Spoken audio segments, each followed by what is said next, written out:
In those final moments, as blood trickled down my temples and I fought to stay conscious, I heard my husband desperate whisper, "Emily, play dead."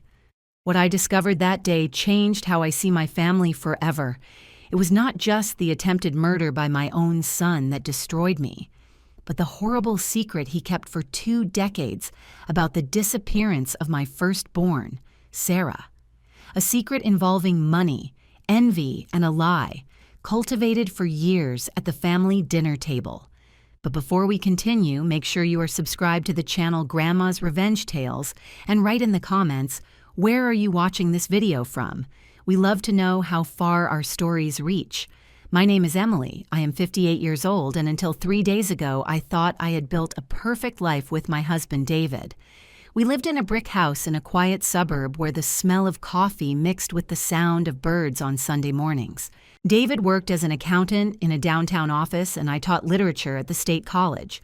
Nothing glamorous, but we were happy with the simplicity. We had 2 children, Sarah, our firstborn, and Michael, 5 years younger. Sarah was the sunshine of our home, always with a book under her arm, dreaming of being a writer. Michael was more reserved, observant, with an extraordinary talent for numbers that seemed to come out of nowhere, since David and I always struggled with math. On Sundays, we gathered the family for the traditional barbecue. Sarah would talk about the books she was reading, while Michael remained silent, just watching, picking at the food on his plate. David took care of the meat, and I prepared the potato salad that everyone loved. It was simple, but it was ours. Laughter echoed in the backyard, mixing with the smell of meat on the grill. In the evenings, David and I would walk around the neighborhood planning the future. We talked about Sarah College, about how Michael needed to open up more, about the new house we would buy when we retired.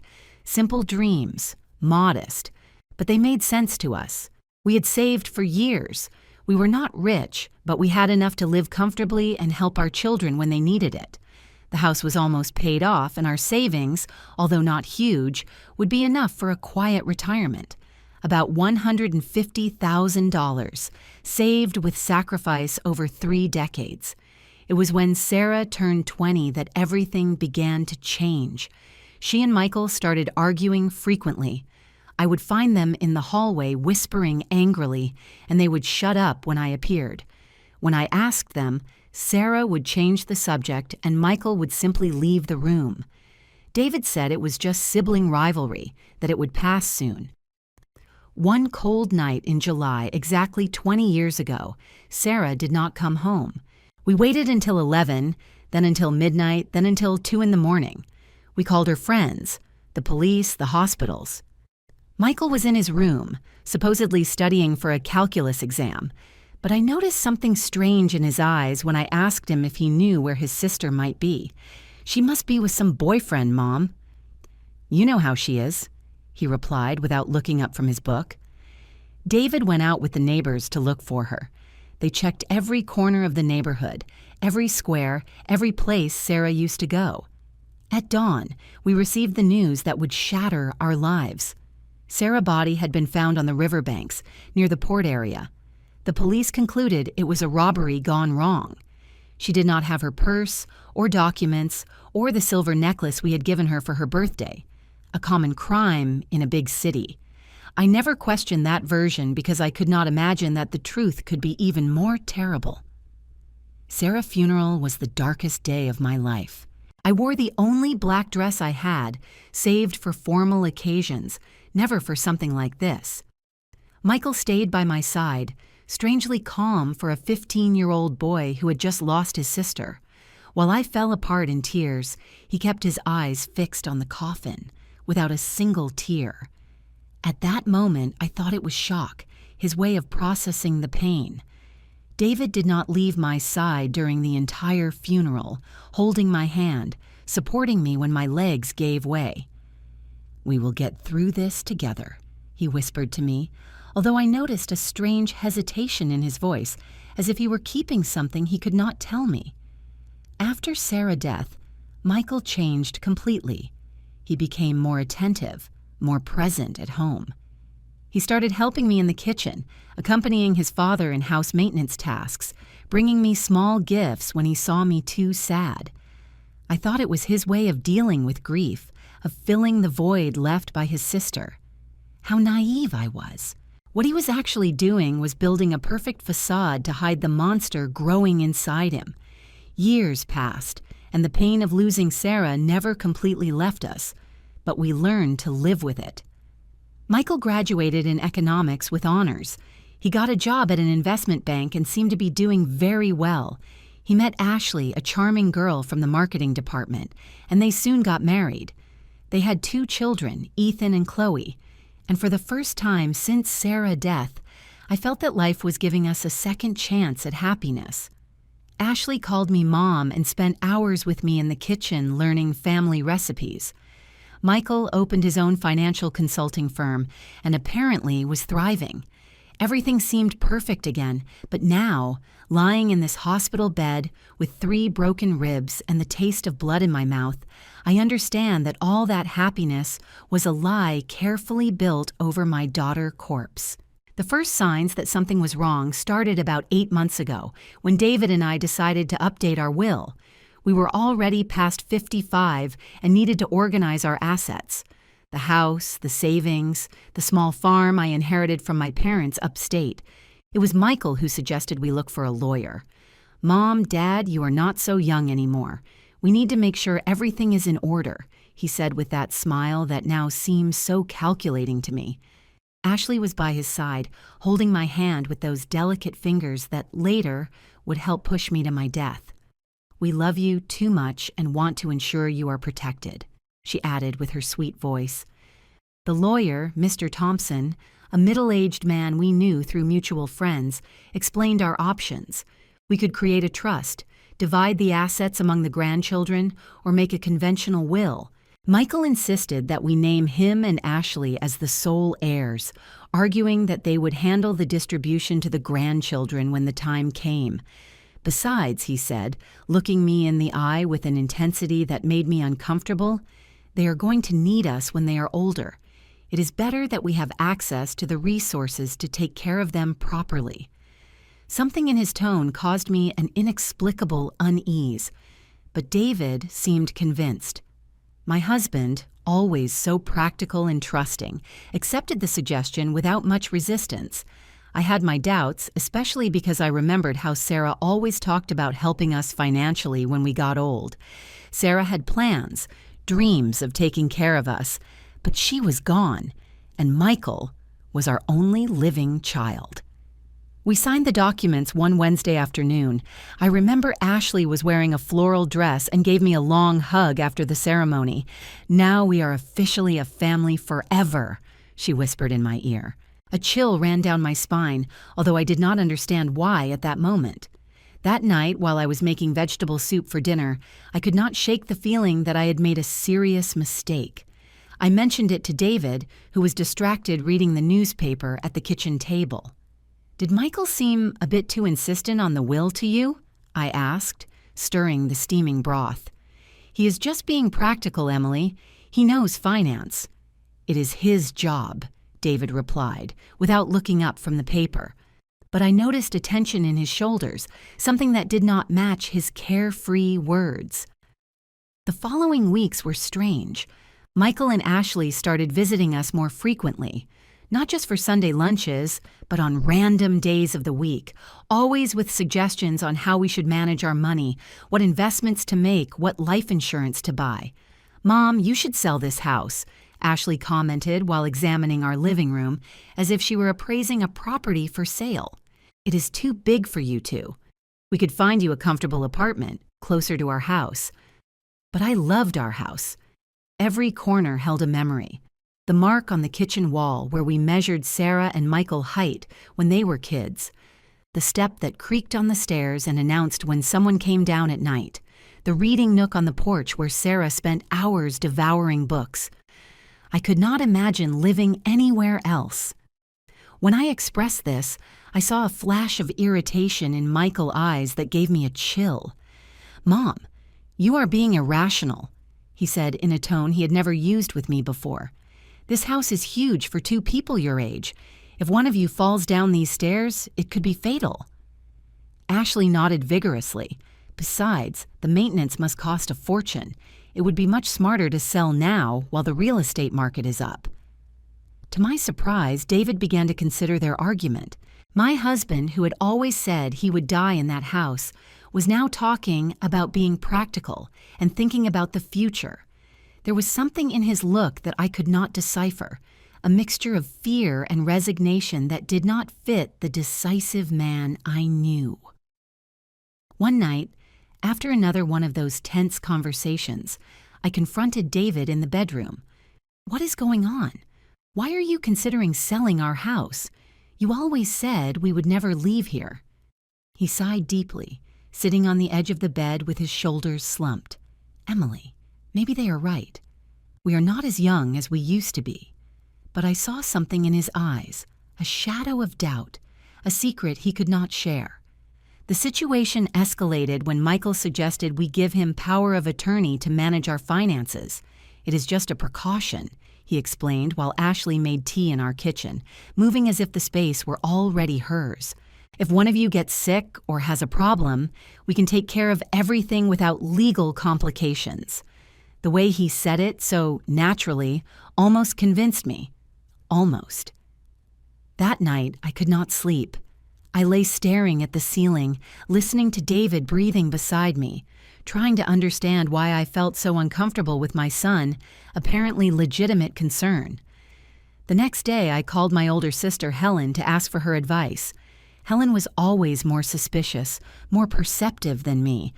"Emily, does not it seem strange to you that Michael is so anxious to control your money? He has a good job.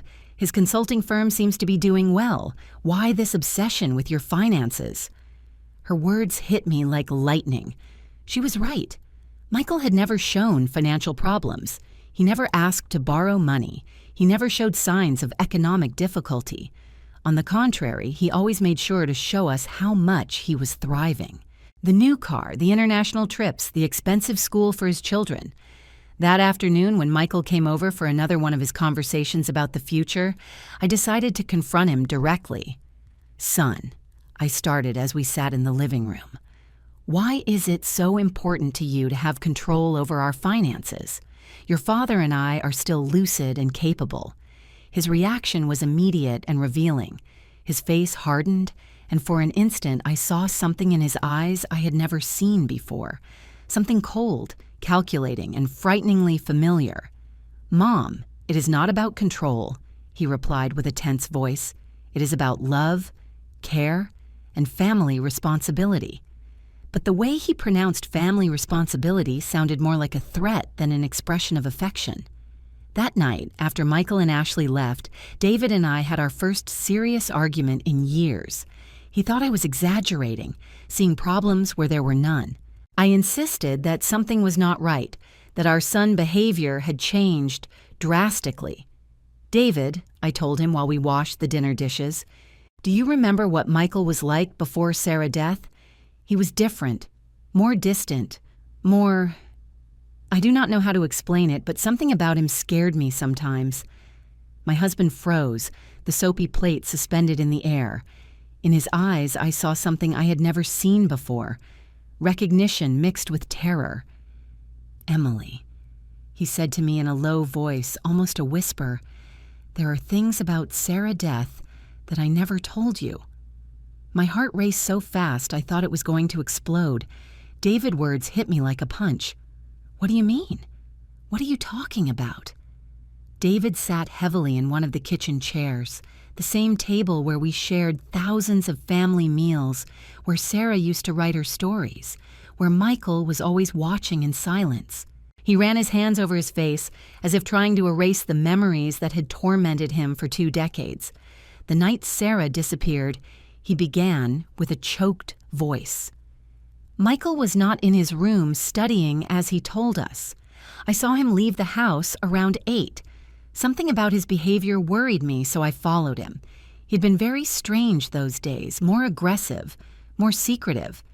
David paused, looking at his hands as if the terrible truth were written on them. "I saw them arguing near the river. Emily, I heard them shouting at each other. The world began to spin around me.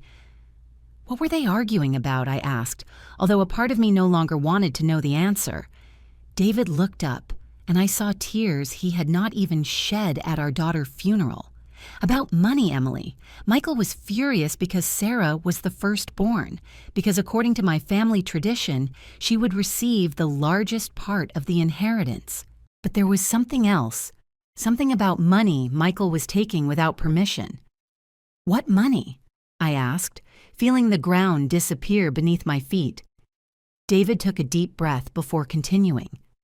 2 days before she died, Sarah came to me in the garage where I was fixing the car. She had discovered that Michael was diverting money from our savings account, small amounts at first, then larger values. She had proof. She spent weeks investigating. My mind refused to process what I was hearing. My youngest son, who was always so attentive after his sister's death, was stealing from us even before Sarah died. Why did you never tell me? I reproached David, feeling a double betrayal. Because when I got to the river that night, it was already too late, he replied with a strangled voice. I saw Michael standing next to Sarah's body. My son was shaking, crying, repeating nonstop. It was an accident. It was an accident. He looked at me desperately and begged me. Dad, Sarah threatened me. She told me she was going to tell Mom everything. She lunged at me. I just defended myself, and she slipped. I swear it was an accident. Tears ran down my face uncontrollably. And you believed him? I murmured, although I already knew the answer. David nodded slowly with an expression of guilt that had haunted him for 2 decades. He was my son, Emily. My youngest son was asking me for help, and Sarah was already dead. I could not bring one back by destroying the other. I believed it had really been an accident, that Michael had learned his lesson, that he would become a better person. And the stolen money? I asked, needing to know every detail of this nightmare. Michael promised he would return it little by little. He swore it had been a bad decision, that he was desperate, that he would never do something like that again. But he never returned a single penny. In fact, he kept taking small amounts that I pretended not to notice, because confronting him would mean admitting I covered up a murder. I became his accomplice, Emily. Every time I stayed silent, every time I ignored the withdrawals, I became more complicit. The horrible reality began to take shape in my mind. That is why he is so interested in controlling our finances now, I murmured. It is not because he cares about us. It is because he wants to finish what he started 20 years ago. David nodded gravely. And there is something else, Emily. Something I discovered a few weeks ago. What else can there be? I asked, feeling that my heart could not take any more revelations. David went to his office and returned with a folder he had hidden among other documents. I have been discreetly investigating Michael's finances. His consulting firm is not doing as well as he makes us believe. In fact, it is on the verge of bankruptcy. He owes more than $200,000 to banks and investors. The papers trembled in my hands as I read the numbers. Michael was not the successful man he pretended to be. He was a desperate failure who had lived on lies and stolen money for decades. Does Ashley know all this? I asked, remembering her sweet smile and affectionate hugs. I am sure she does, David replied. I noticed how she steers the conversations when they talk about our money, how she asks specific questions about our savings, the value of the house, our insurance. They are not innocent questions, Emily. They are questions from someone who is calculating exactly how much our death is worth. That sentence froze me to the bone. Our death, I repeated in a whisper. It was the first time I considered that Michael might want to physically harm us. Until that moment, I thought he just wanted to steal from us or trick us. But if he had killed his own sister for money, what would stop him from killing his parents for the same reason? David, I said, grabbing his hands, we have to go to the police. We have to tell them the truth about Sarah and about what is happening now. But my husband shook his head with a look of despair that broke my heart. With what proof, Emily? I am an accomplice to the cover-up of our daughter murder. If I speak now, I go to jail, too."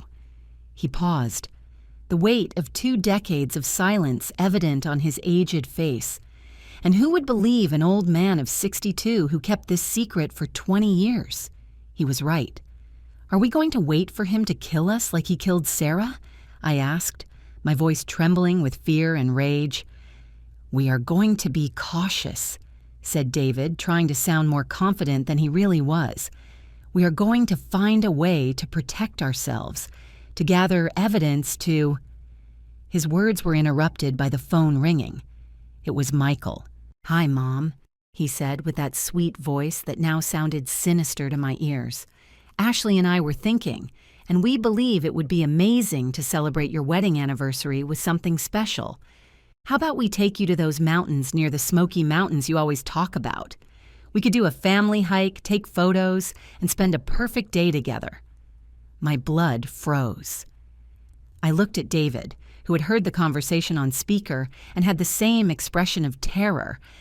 "It is a very kind idea, son," I managed to reply with a shaky voice, "but let us think about it and we will call you back tomorrow." After hanging up, David and I looked at each other in silence, knowing we had just received an invitation to our own execution. "The mountains," I murmured. "He is going to take us to the mountains to kill us and make it look like an accident, just like he did with Sarah at the river." David nodded gravely. That night, we did not sleep a minute, clinging to each other in bed, planning how we could save ourselves from our own son. The following days were a nightmare of terror and pretense. David and I had to act normally when Michael and Ashley visited us, smiling when they talked about the trip to the mountains, nodding when they told us excitedly about spending time as a family. But inside, every fiber of my being screamed with fear.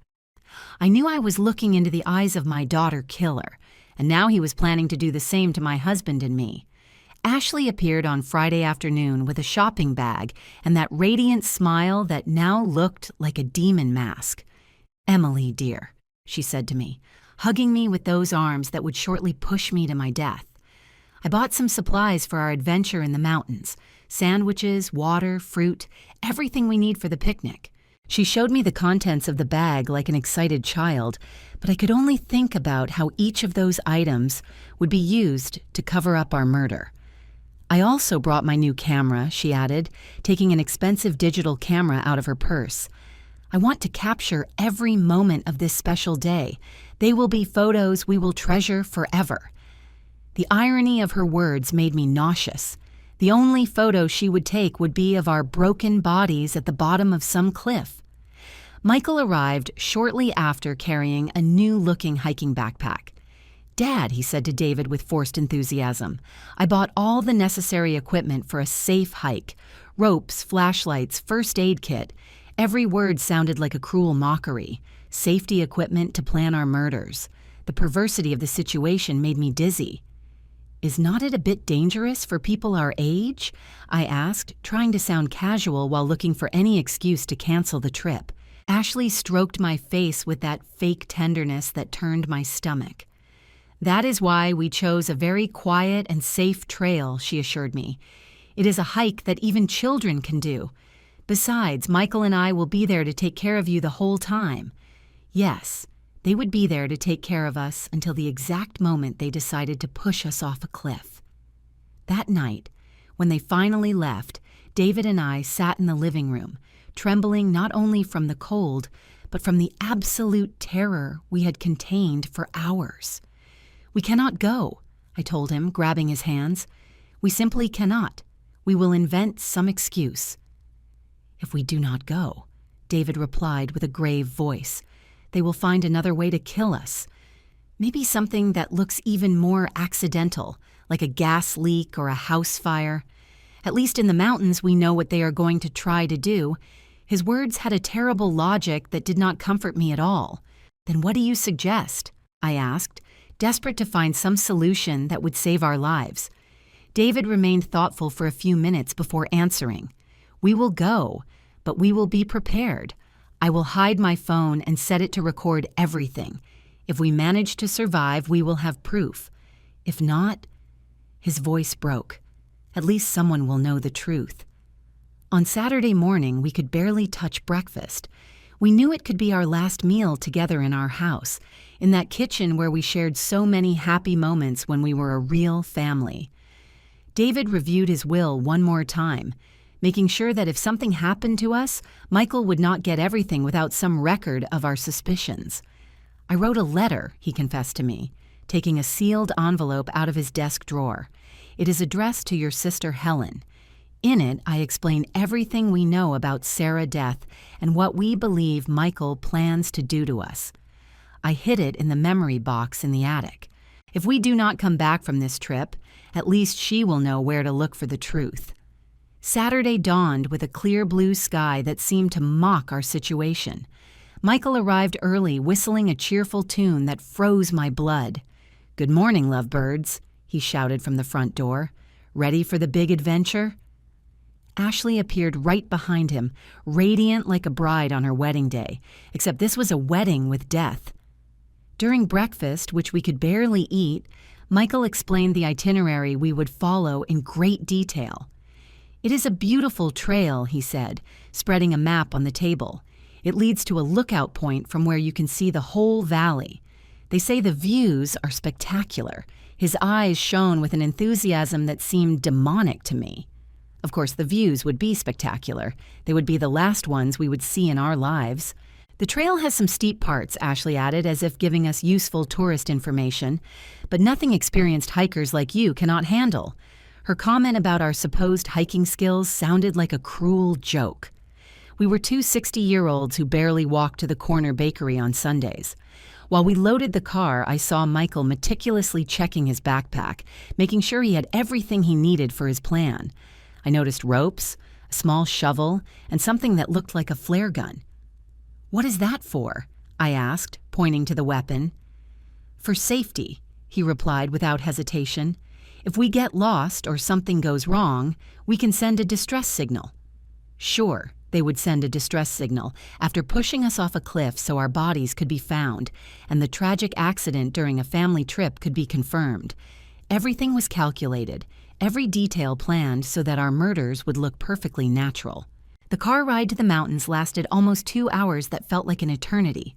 Ashley played cheerful music and sang along to the songs as if we were truly going on a fun family trip. Michael drove carefully, obeying all speed limits, stopping at every stop sign. He did not want to risk an accident that would ruin his perfect plans.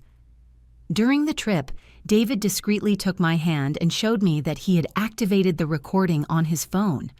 Everything that happened from that moment on would be recorded. If we managed to survive, we would have proof. If not, at least the truth would not die with us.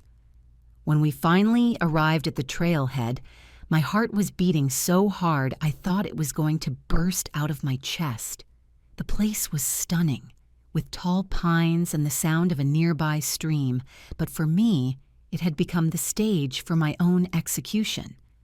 Michael and Ashley took their backpacks out of the trunk, smiling and joking, as if it were the happiest day of their lives. "Ready for the adventure?" Michael asked with an enthusiasm that made me tremble.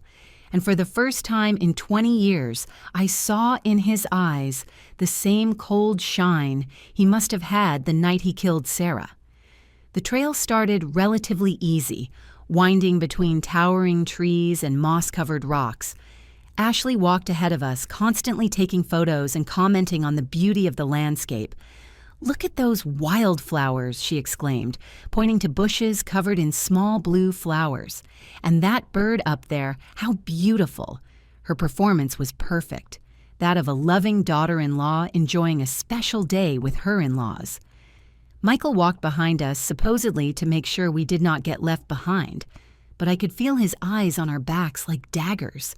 Every time I turned to look at him, he smiled with that smile he had perfected over 20 years of lies. "How are Mom and Dad feeling?" he would ask with fake concern. "Do you need to stop to rest?"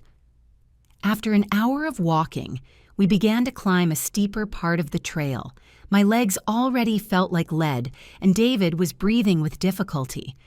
We were not used to this kind of exercise, and our killer children knew it perfectly well. They had chosen a route that would physically exhaust us, making us vulnerable for when the time came to execute their plan. "We are almost at the lookout," Ashley announced animatedly. Although, according to the map I saw on the breakfast table, we still had at least half an hour of walking left, her lie confirmed that they had no intention of reaching the official lookout. The place where they planned to kill us must be much closer. During the hike, I tried to memorize every detail of the trail, every distinctive tree, every rock formation that could serve as a reference if I managed to survive and needed to explain to the police exactly where everything had happened. David did the same, and occasionally we exchanged looks charged with terror and determination. We knew we were walking toward our death, but we also knew it was our only chance to get evidence against our killers. "Oh, look at that!" Ashley suddenly exclaimed, pointing to a rock formation rising to our right. "That cliff has an incredible view. Why do we not go up there to take some special photos?" My blood froze. There it was, the place they had chosen for our murder. The cliff rose about 100 feet above the main trail, accessible by a secondary path that looked much more dangerous than the one we had followed. The stones were loose. There were fewer trees to grab onto in case of stumbling, and from the top you could see a precipice descending into a rocky and desolate valley. "I do not know if that is a good idea," I said, trying to sound casual. "That path looks pretty steep for people our age." But Michael had already started climbing toward the detour, carrying his backpack full of safety gear I knew he would not use to save us. "Come on, Mom," he said with that persuasive voice he used as a child when he wanted to convince me of something. "It will only take a few minutes. Besides, Ashley is right. The photos from there will be spectacular." The way he said spectacular made me tremble. They would be spectacular for anyone who saw them later as proof of our accident. David squeezed my hand discreetly, reminding me that his phone was recording everything. We had to keep going. We had to get to the end to get the necessary evidence. If we refused now, they would simply find another opportunity, another place, another excuse to kill us. The climb up the cliff was exhausting. Loose stones slipped under our feet, and more than once I was about to fall. But the most terrifying thing was realizing how perfect that place was for a murder.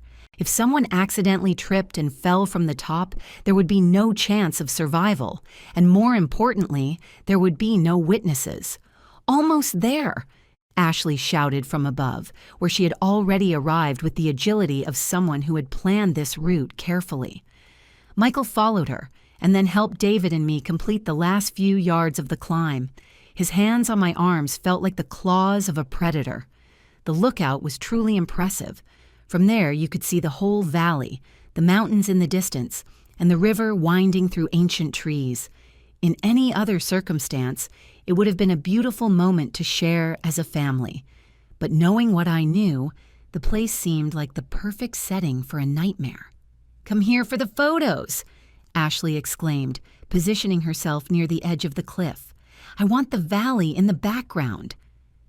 David and I approached slowly, each step taking us closer to our final destination. I could see Michael positioning himself strategically behind us, calculating angles, measuring distances.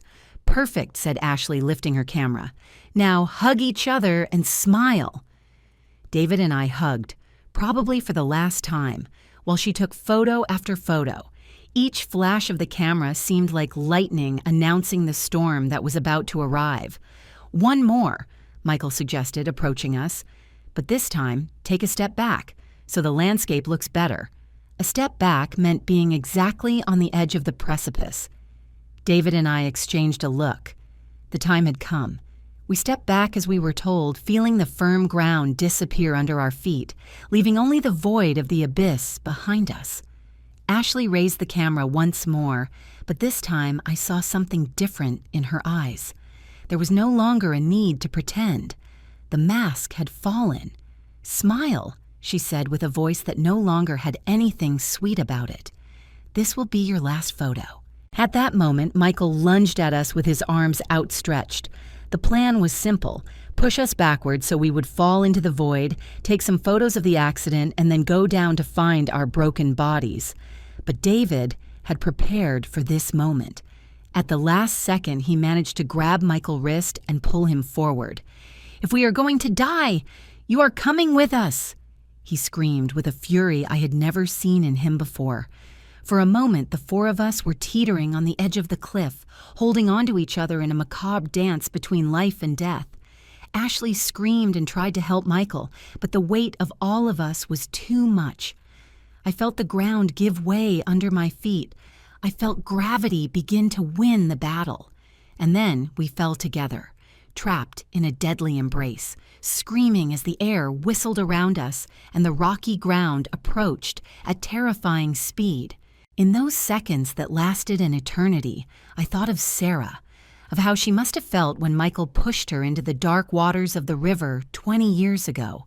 The impact was brutal. I heard the horrible sound of bones breaking, the sound of my own body shattering against the rocks. The pain was indescribable, but even more terrible was the metallic taste of blood in my mouth and the certainty that this time Michael had won. This time there would be no witnesses to tell the truth. But then I heard David's voice, weak but clear.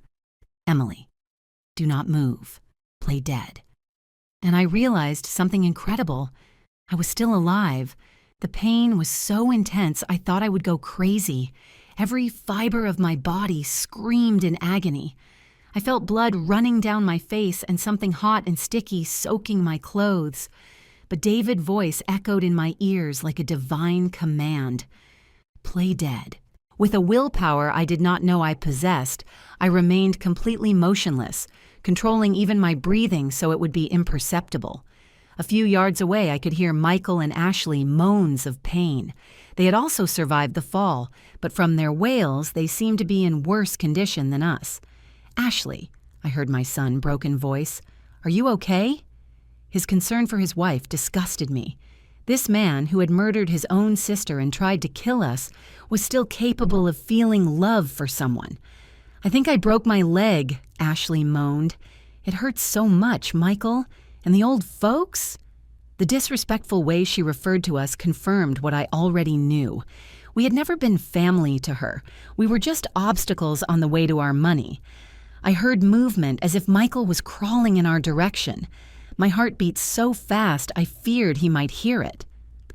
"They are dead," he announced after a few minutes that seemed like hours. "Both have their eyes open, but they are not breathing." His lie filled me with a strange hope. If he believed we were dead, maybe we would have a chance. "Perfect," Ashley whispered with satisfaction that froze my blood. It worked exactly as we planned. Well, except for the part where we fell too, I heard Michael's bitter laugh. "At least we will not have to pretend we love them anymore." In the following minutes, which seemed like an eternity, Michael and Ashley discussed their situation. Both were injured, but they could move. The plan now was to crawl until they found a place from where they could call for help and then tell the story of how they had miraculously survived a tragic accident that had killed their poor parents. "Remember the story," Michael told Ashley. "We were taking photos when a rock came loose under Dad's feet. He stumbled and, trying to grab on, dragged Mom with him. We tried to help, but we fell too. It is important that our stories match." "I know," replied Ashley impatiently. "We practiced it 100 times. We are the traumatized survivors of a family tragedy. Poor us, we lost our beloved in-laws in a horrible accident. Their performance was so convincing that, if I had not lived the truth, I would have believed every word." Gradually, their voices faded as they crawled toward what they hoped was their salvation. When silence finally reigned, David whispered my name so low I could barely hear it. "Emily, are you okay?" I replied in the same whisper, confirming I was alive but terribly hurt. "My right leg is broken," he told me with a voice choked by pain, "and I think I have some fractured ribs." "And you?" I did a mental inventory of my body. I felt a sharp pain in my right arm. My head throbbed as if someone were hammering it, and definitely something was wrong with my shoulder, but I was alive, and that was more than I had expected. "We are in bad shape, but alive," I whispered. "Is the phone still recording?" "Yes," David confirmed, "but there is no signal down here." That was the most terrifying part of our situation. We were alive but trapped at the bottom of a valley, injured, and with no way to communicate with the outside world. If no one came looking for us, we would die there slowly of thirst, hunger, or our injuries. "David," I whispered, "before it's too late, I need you to tell me everything. Everything that really happened the night Sarah died." My husband sighed deeply, as if he had been waiting for this moment for 20 years. That night, he began with a trembling voice. "Sarah came to find me in the garage. She was furious. She had papers in her hands, bank statements. She showed me proof that Michael had been stealing money from our accounts for months. Small amounts at first, then larger sums. Sarah had noticed discrepancies when she helped us organize taxes and started investigating. The physical pain mixed with the emotional pain as I listened to the truth that had been hidden for decades. Sarah wanted to confront Michael that same night." David continued. "I tried to calm her down, convince her to wait until the next day, but she was determined. She said she could not sleep knowing her younger brother was stealing from us." "And you followed her?" I asked, although I already knew the answer. "I followed her because I was afraid of what might happen. I knew Sarah temper when she got angry, and I had also noticed something disturbing in Michael lately, a coldness that gave me chills." "When I got to the river," David continued, "I found them shouting at each other. Sarah had the papers in her hand, waving them in Michael's face. 'You are a thief,' she shouted at him. 'You are stealing from our own parents.' Michael denied everything. He said Sarah was crazy, that she was making things up. My heart raced as I imagined the scene, my two children facing each other in the dark, one accusing the other of betrayal. "What happened next?" I asked, although I already feared the answer. David paused for a long time before continuing. "Sarah told him that if he did not return the money and confess everything to us, she would tell us the truth herself." Michael got furious. He shouted at her that Sarah had always been the favorite, that she had always had it easy, that it was time for things to change. David's voice broke. Michael pushed Sarah. It was not an accident. He pushed her with all his might, deliberately. I saw Sarah trying to keep her balance. I saw her arms waving desperately, looking for something to grab onto, but it was too late. She fell into the dark waters of the river. Tears ran down my face, mixing with the blood from my wounds. "Why did you never tell me the truth?" I asked, feeling the weight of 20 years of lies. David sighed deeply, because when I got to where Michael was, he was crying, shaking.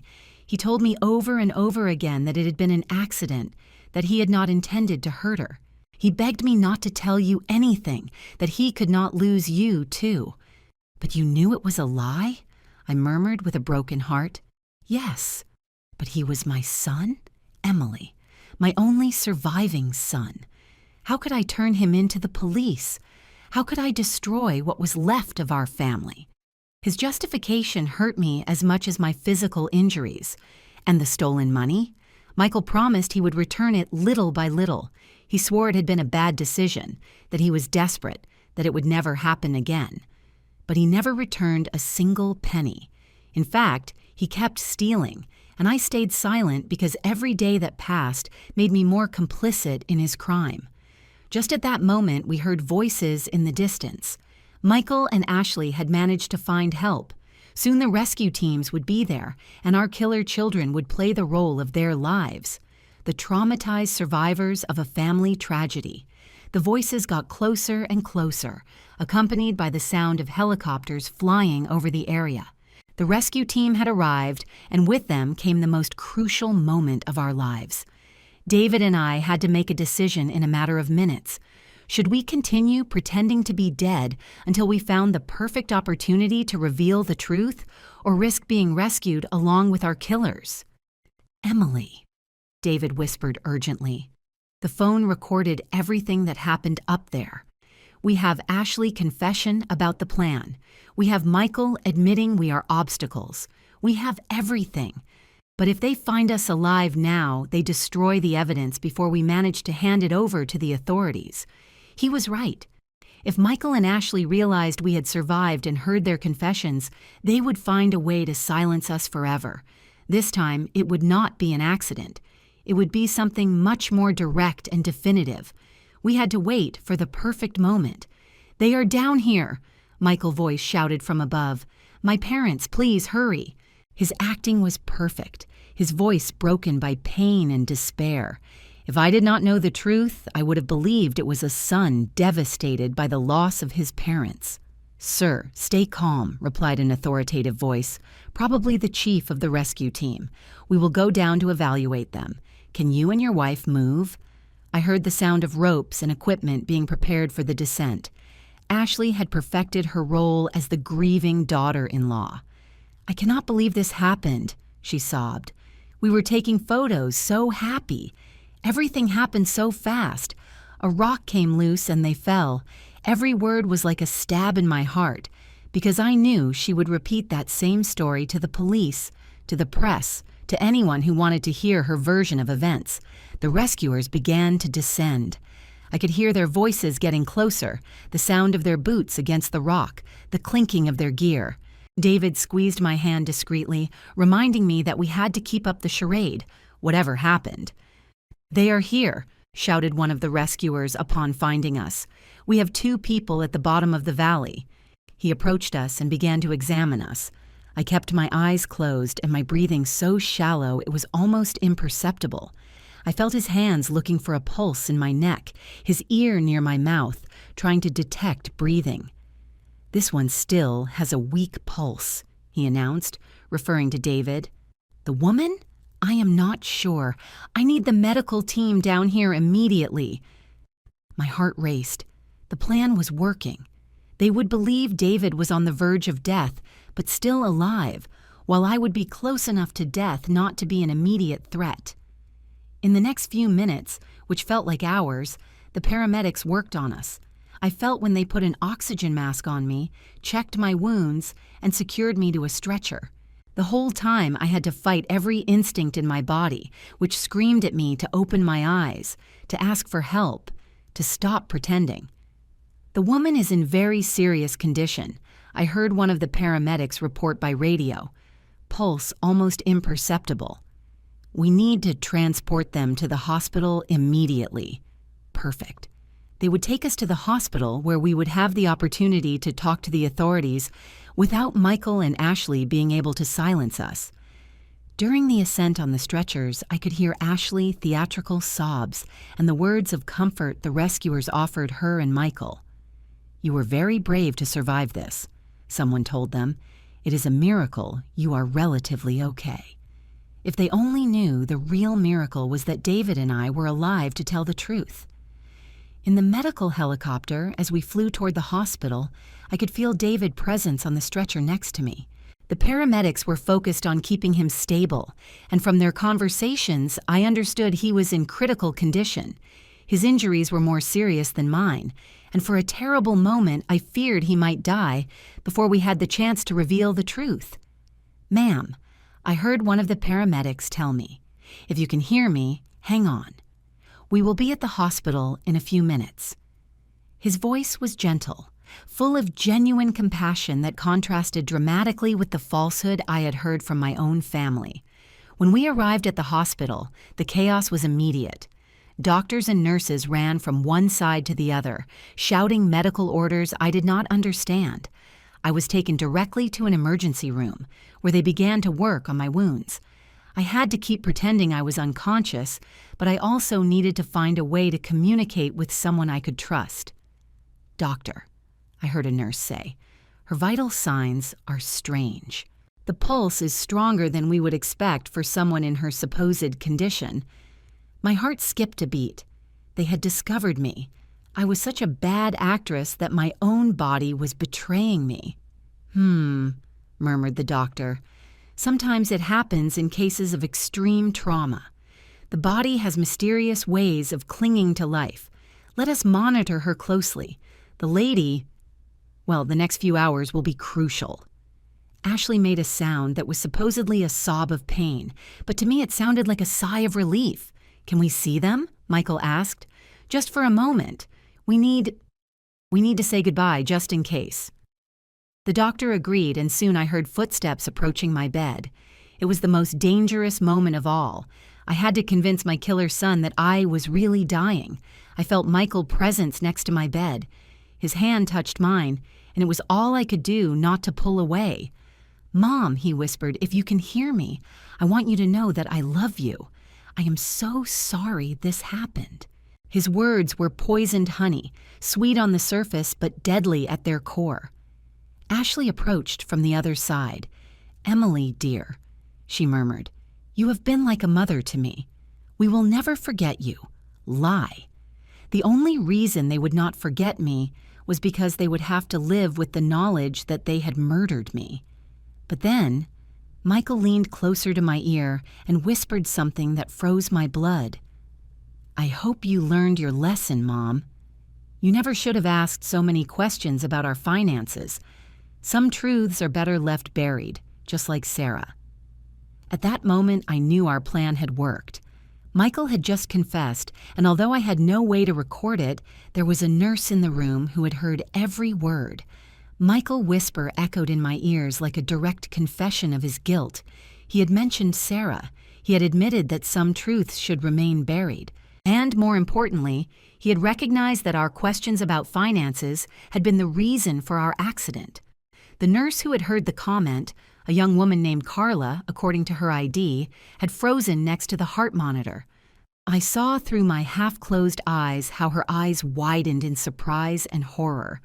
She had heard something she should not have, and her expression told me she understood perfectly the implications of those words.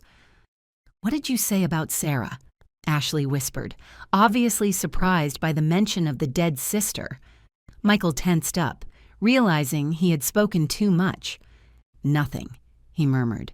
"I just meant, well, Mom always wondered what really happened that night. I think it does not matter anymore," said Ashley, but her voice betrayed her nervousness. She was smart enough to realize her husband had made a mistake. "Michael," she whispered urgently, "let us go. The doctors need space to work." I could feel the tension between them, the mutual understanding that they had spoken too much in the wrong place. After they left, Nurse Carla approached my bed. "Ma'am," she whispered so low I could barely hear her, "I know you can hear me. What I just heard is not normal. If you are in danger, I need you to tell me somehow."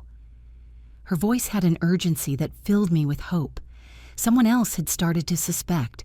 Very slowly, almost imperceptibly, I moved my index finger. It was the smallest movement possible, but Carla noticed it immediately. "My God," she whispered, "she is conscious." I moved my finger again, this time twice. "Listen," she told me, leaning even closer. "I am going to pretend I am checking your monitors. If you are in danger because of those people who were just here, move your finger 3 times. Without hesitation, I moved my finger 3 times. Did they do this to you?" 3 more movements. The nurse moved away from my bed and pretended to check my IV while processing what she had just discovered. I could see in her expression that she was struggling with the decision of what to do. Finally, she approached again. "I am going to talk to the doctor in charge," she whispered. "But I need you to keep pretending until we can protect you. Understood?" I moved my finger once. The next few minutes were agonizing. Carla left the room and I was left alone, waiting and praying she would believe my story and take the right steps. Finally, I heard footsteps approaching. It was Carla, accompanied by an older doctor and, surprisingly, 2 police officers. "Ma'am," said the doctor in a low voice. "Nurse Carla told us your situation. If you can hear us, we want you to know you are safe now. The officers are here to protect you." A wave of relief so intense almost broke my facade. "Can you open your eyes?" asked one of the police officers. Slowly, very slowly, I opened my eyes. The hospital light blinded me for a moment, but gradually I managed to focus on the worried faces around me. "Thank God," murmured Carla. "I thought I was imagining things." "Ma'am," said the police officer, a middle-aged man with a serious expression, "I am Detective Miller. We understand you may be in a very dangerous situation. Can you tell us what really happened on those mountains?" My voice came out as a hoarse whisper after hours of feigning unconsciousness. My son and his wife pushed us. The following hours were a whirlwind of statements, recordings, and revelations. I told Detective Miller everything I knew: Sarah death, Michael thefts, the pressure to change our will, and finally the plan to murder us in the mountains. "My husband has recorded evidence," I said urgently. "Everything is on his phone, the confessions, the plans, everything." The detective went immediately to the room where David was being treated. David had regained consciousness shortly after me, and when the detective explained the situation, he handed over his phone without hesitation. "Here is everything," he said with a weak but firm voice. 20 years of lies and the truth about what happened today." While the police technicians analyzed the recording, Michael and Ashley remained in the waiting room, playing their role as devastated relatives to other hospital visitors. They had no idea that their careful performance was about to end forever. "The recording is clear," announced the detective after an hour. "We have explicit confessions about Sarah murder, admissions about the money theft, and direct evidence of premeditated attempted murder against you two. It is more than enough to arrest them." "But are you going to arrest them here?" I asked, worried about our safety. "If they realize we are alive and talking—" The detective nodded, understanding my concern. "We already have officers positioned. As soon as we have the signed arrest warrant, we will take them. In the meantime, you two are under police protection." The irony of the situation did not escape me. Michael and Ashley were down there, probably talking to relatives of other patients, receiving condolences for our death, planning how to handle our funeral and the inheritance. They had no idea that in the rooms above the hospital, we were tearing down their world of carefully built lies. "Is there anything else?" I asked, noticing the detective was holding some papers. "After hearing your story, we investigated your son's finances," he replied, opening a folder. "Not only is he bankrupt, as you suspected, but he also owes money to dangerous people, to creditors who do not accept excuses." My blood froze. "You mean we were not just an inconvenience to him?" "You were his only salvation," confirmed the detective. "With the inheritance, he could pay his debts and start over. Without you, he would probably be dead in a few weeks." That revelation added a new dimension to the betrayal. He did not see us just as obstacles. We were his financial lifeline. Our death was not only convenient, it was absolutely necessary for his survival. "And what will happen to my grandchildren?" I asked, feeling a new wave of pain thinking about Michael and Ashley, innocent children. "Social services will assume temporary custody," replied the detective kindly. "But from what I understand, you could apply for custody once you recover from your injuries." The idea of raising the children of our own killers was overwhelming, but it was also the only way to ensure something good came out of this nightmare. Those children were innocent and deserved the chance to grow up in a home where love was real, not fake. "It is time," announced the detective when an officer entered the room with papers in hand. "The warrants are signed. We are going to arrest them now." Through my room window facing the hospital parking lot, I could see the police positioning themselves discreetly. The moment I had waited 20 years for had finally arrived. Michael and Ashley Oliver. I heard the firm voice of the officer in charge over the police radio. "You are under arrest for the murder of Sarah Oliver and for the attempted murder of Emily and David Oliver." The silence that followed was deafening. Then, Ashley's hysterical voice. "What are you talking about? We are the victims here. Our parents died in a terrible accident. "Ma'am," replied the officer calmly, "your in-laws are alive and have provided complete evidence of your crimes." There was a moment of absolute silence, followed by a desperate scream from Michael. "That is impossible. We saw them die. They were dead." His involuntary confession was captured by the police recorders, adding another piece of evidence to the case. Over the radio, I heard Ashley begin to blame Michael. It was all his idea. "I did not want to do any of this. He forced me." And Michael, in his despair, shouted, "You were the one who suggested the cliff. You planned all this." In a matter of minutes, the alliance that had lasted years crumbled as each tried to save their own skin. Detective Miller returned to my room an hour later with an expression of satisfaction mixed with sadness. "They are arrested and on their way to the station," he informed me. "They are both blaming each other, which only strengthens our case. But there is something else I need to tell you." "What else?" I asked, although I was not sure my heart could take any more revelations. "During the arrest, we found this in your son's backpack," he said, showing me a small digital recorder. "Apparently, he had been recording his conversations with you and your husband in recent weeks, probably looking for proof that you suspected something." My blood froze. "What does that mean?" The detective sighed. "It means he knew you were starting to discover the truth. The trip to the mountains was not a spontaneous decision. It was a direct response to your suspicions. In one of the recordings, you can clearly hear Ashley saying, 'We have to act fast before they go to the police.' The depth of the planning and the coldness of the calculation left me breathless. They did not just plan to kill us. They had been monitoring our conversations, evaluating the level of danger we represented to them. We were mice in a maze, and they were the scientists watching our every move. There is something else," continued the detective, "that we found in the investigation of his finances. Your son not only owed money to dangerous creditors, but he had also forged your signature on several documents, trying to access your bank accounts. If you had died on that mountain, he would have had immediate access to all your resources." Each new revelation was like another stab. My own son had not only planned to murder me, but had been actively stealing from me, forging my signature and violating every principle of family trust I had tried to instill in him. "How much money did he steal in total?" I asked, although I was not sure if I wanted to know. "About $80,000 in the last 5 years, replied the detective. "Small amounts he thought you would not notice, but which added up total a fortune. The money David and I had saved over decades of hard work, dollar by dollar, had been financing our son's luxurious life while he planned our murder."